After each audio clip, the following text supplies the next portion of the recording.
Today's video comes from Power to the Proletariat. Their link is below, so make sure to check out the full encounter. What you're about to see is a sharp display of calm public engagement. PTTP arrives at Hammersmith police station steady and respectful, expecting a routine interaction. But within moments, officers respond with confusion, sudden accusations, and statements that don't match any real policy. T quickly becomes a clear example of confidence clashing with proper training. PTTP stays composed while the officers struggle to maintain their footing, revealing just how quickly professionalism can slip. Let's get right into it. Yeah, not bad, stuff. Not bad, stuff. Good, yeah, not bad. It's cold. Cold and wet. These paving slabs are really slippery to walk on. I don't know if I've got something on the bottom of my shoe. Yeah, I mean, mine, but they are really slippery as well. Yeah, they're pretty bad. So all it is, mate, is obviously you're filming the front gate of a police station, and literally directly where the keypad is, where our officers are putting their codes in. Right. And for us, it's just a bit suspicious, and also a little bit of kind of a terrorist threat as well. I'm not saying anything, but it is. It's a possibility, isn't it? It's a possibility, isn't it? It's very low possibility. It's something that we need to kind of challenge. Very low possibility. Yeah. It's also a possibility that we might get 40-degree weather today, but it's highly... The officer argues that recording near the keypad could somehow create a security risk, suggesting it might relate to terrorism. But when questioned, he admits the chance of that happening is extremely small.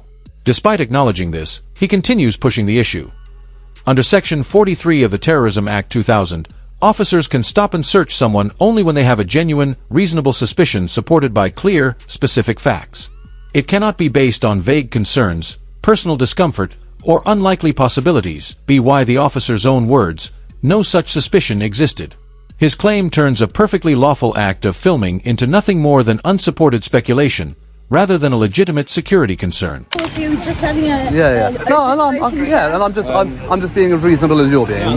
You know. From our point of view, we just want to understand your intentions and why, obviously, you were filming. That's fine. I appreciate So that. what would that be? Unfortunately, I don't answer questions. No, is it for like a YouTube channel? Is it for like auditing or something like that? Again, I don't answer questions, buddy. What, a 19?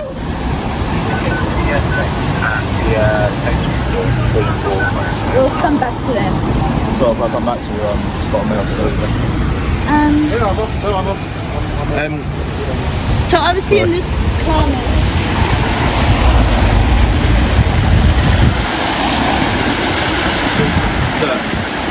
Yeah? Sorry. Yeah. Well, sorry, I don't actually want to engage with you. That's why I walked away and stopped engaging. Still engage with you as You well. can, but I can also just ignore you. So don't just say, sir, like I have to stand around and talk to you. I'll get that. When PTTP chooses not to answer any more questions, the officer's tone immediately shifts. They begin pressing him for reasons, asking if he's recording for YouTube, and even trail behind him as he tries to walk away. This is where procedure gives way to pride.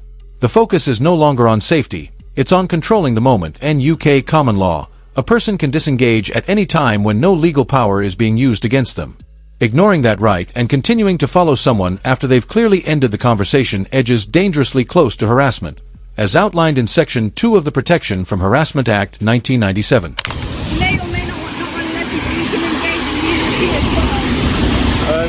To this day and age, unfortunately, it can be a real terrorism threat, which is why there's bollards here, so people don't come driving. What's the current terrorist threat level?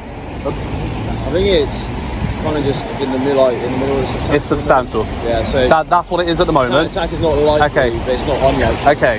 Do you know, since this new system of substantial, severe, and that, substantial is the lowest it's ever been. Okay. It's never been lower than that, so that's like the baseline. So don't throw around words like terrorism when it's the... No, I can't. No, I can't. I know what you're going to say, and no, I can't. The keypad to the entrance of a police station is a bit suspicious. So you're making an assumption of what I'm filming here, aren't you? You're very close to the keypad, aren't you? I said when I got there, are you filming? And you said yes. Yes, but you're assuming that I'm filming the keypad. That's the way your camera was angled. You can see my screen from where you were sat in your car, can you? You can see what my camera was on. You can see how zoomed in I was. Maybe I was zoomed in on you, maybe I was zoomed in on your front wheel. Where the camera was positioned, it looked like you were filming. All we want to do is speak to you, engage with you, see, number one, why you're filming, and obviously how long you're Maybe we can assist you, I don't... The officer begins making assumptions about PTTP's intentions, suggesting he was trying to film the station's keypad. But that claim doesn't stand up to scrutiny. Suspicion must be built on clear, observable behavior, not guesses or imagined scenarios. Simply recording a keypad is not an offense, and standing in a public space with a camera is entirely lawful. UK law requires reasonable suspicion to be based on specific actions that genuinely point toward wrongdoing. In this case, there was none. PTTP was filming a public building from a public pavement, something fully protected under UK photography rights and Article 10 of the Human Rights Act. What's happening here isn't a matter of security, it's a matter of pride. The officers are mistaking personal discomfort for legitimate suspicion, shifting the encounter away from lawful policing and toward unnecessary control. Would you like to give us your name and details? Can you give me yours? Yeah, PCY 2420 Alpha Whiskey. Thank you. And you, sir? Easy Audit, 2968. 2968 Alpha Whiskey. You both based here, are you? Yes, we are. So would you like to give us your details too? No, absolutely not. I didn't think you would. Why would I? That's all it is, mate. It's to We've given understand. you our details. Yeah, but you're obliged to because you're engaging with me as a police officer, aren't you, as a constable? So you're obliged to. A member of the public's not obliged to give you and anything. we can engage with you just as equally. Yeah, absolutely, of course you can. But again, I've already told you that I don't want to be engaged with. I would consider this now harassment. I've walked away from you. Okay. You followed me to continue with engaging with me. Harassment, the course of conduct constitutes. You know what harassment is? I do, absolutely. Course of conduct to convince a member of the public to disengage from a lawful activity or engage in an activity that they're not lawfully obliged to do. When PTTP raises the issue of harassment, the female officer responds with a sharp, dismissive remark. So, you know what harassment is, do you? The tone isn't aimed at clarifying the law, it's aimed at undermining him. Moments like this don't strengthen public confidence. Instead, they signal a shift from professional conduct to point scoring. This kind of response moves the interaction away from fair policing and toward a display of authority for its own sake. Viewers can clearly see how the exchange changes from a legal discussion to an attempt to assert dominance, and it's exactly the sort of behavior that deserves public attention and accountability. More than one occasion I've told you I don't want to engage. You followed me, I did move away from you. You followed me to continue this conduct. So yes, I would now say that this is harassment at this point. All it is for us is just it's a bit suspicious, and we want to find out obviously why you're filming. Do you know what I find? I understand people make YouTube channels, people are auditors, you have a right to film in public. Can I tell you what I find suspicious? A silent fart after curry night. Sorry? A silent fart after curry night. That's what I find. That's what I find suspicious. It's about suspicious as what this is. So Do you intend to be here long? as long as I want to be. Absolutely. Right, we'll go and speak to the relevant people, alright? Okay. It just might be, mate, because of obviously it looks a little bit suspicious. It might just continue to get stopped. And I'll tell them exactly the same thing. You aggro, that's it. Not always be any aggro. Did either of you turn your body cameras on when you approached? Yeah, It is on, yes. You did. Yeah. Is there a reason? You film us, we can film you. I'm not saying you can't. Absolutely you can. It's everybody's right to film in public. Not a problem. Can I just ask why you didn't follow your policies and notify a member of the public when you started recording them? According to the Home Office, according to the MPS. I'm not sure if you are aware of all the policies. Would you like me to bring it up on my phone, miss? PTTP then asks whether the officer's body-worn cameras are running. They confirm that they are, yet they never informed him when the recording started. Metropolitan Police Policy from 2020 states that officers should clearly announce the beginning of a recording whenever it's practical to do so. The only time this requirement can be skipped is when there's an urgent safety risk that prevents it, something that simply wasn't present in this situation. This oversight highlights a clear departure from established procedure. Are you referring to Google? No, it's the Obviously, when MPS. it's practical, yes, but And when has it not been practical in this situation? it's a bit of a threat that you're stood in the entrance of the So police you station. can't approach with, good afternoon, we want to talk to you, just let you know My you're number being one recorded. priority is to find out why you're filming the front gate of the police station. Look, which the only still, time- you haven't told us why. The only time it is excusable for you not to announce it is if you're going into a situation and it's straight away you're going hands on to detain or arrest somebody. Otherwise you can't, there's no reason. I'm sorry, I will literally bring this up for you and I'll read it for you verbatim and I'll show you the I'm not document. going to have conversation on stuff that I don't think is applicable, right? Why is it not applicable? Security staff, they have body worn, so do we. Yep. The Metropolitan Police, updated September 2020. It's the most recent document. You seem very invested. It's the most recent document. This paragraph here, all right? I'm going to let you read it with me. This one here. Body-worn video is an overt system and should not be used for covert recording other than in exceptional circumstances and where the necessary authorities have been granted. This is not an exceptional circumstance. No, let me finish. Okay. As body worn video is over recording. Officers must declare wherever possible when they are commencing audio and visual recording during each and every encounter. So again, because you haven't come out and you haven't grabbed me, you're not detaining me or arresting me, there is absolutely no reason, no excuse for not starting the conversation.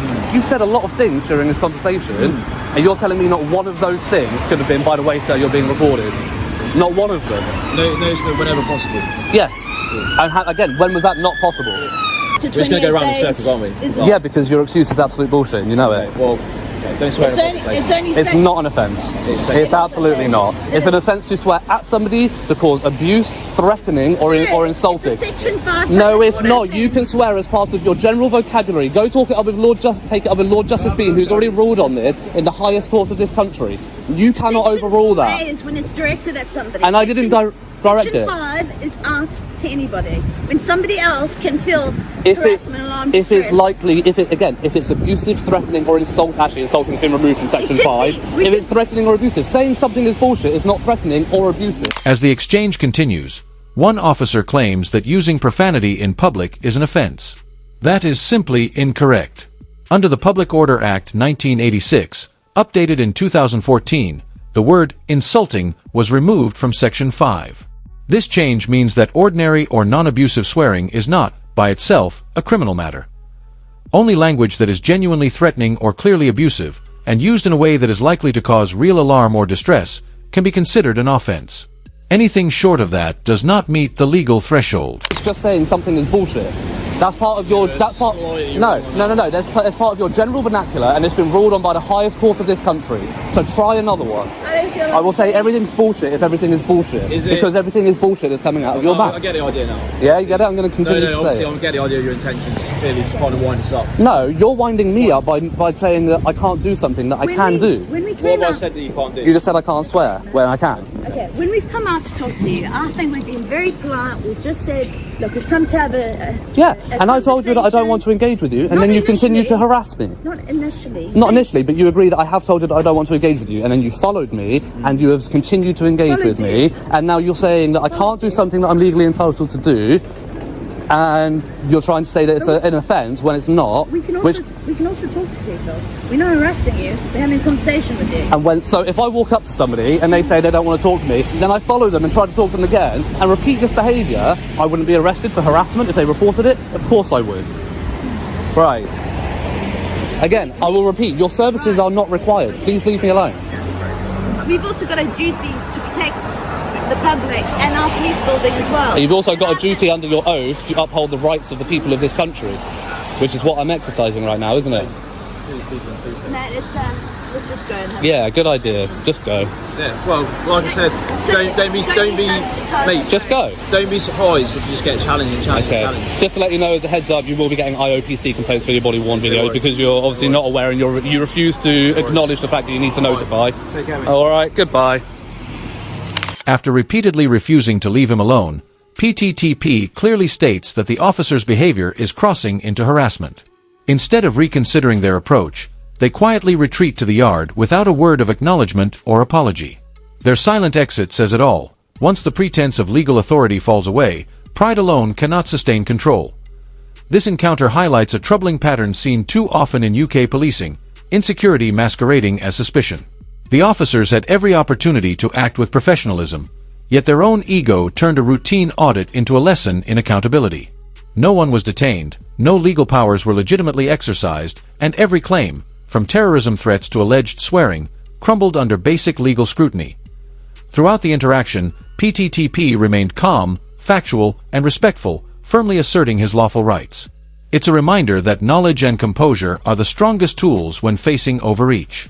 For anyone who wants to be better prepared, the Know Your Rights Guide linked below is a practical, easy-to-read resource designed to help ordinary people stay calm and confident when engaging with UK police. Thank you for watching. If you found this breakdown useful, consider subscribing. Stay informed, stay respectful, and always exercise your right to film. Peace.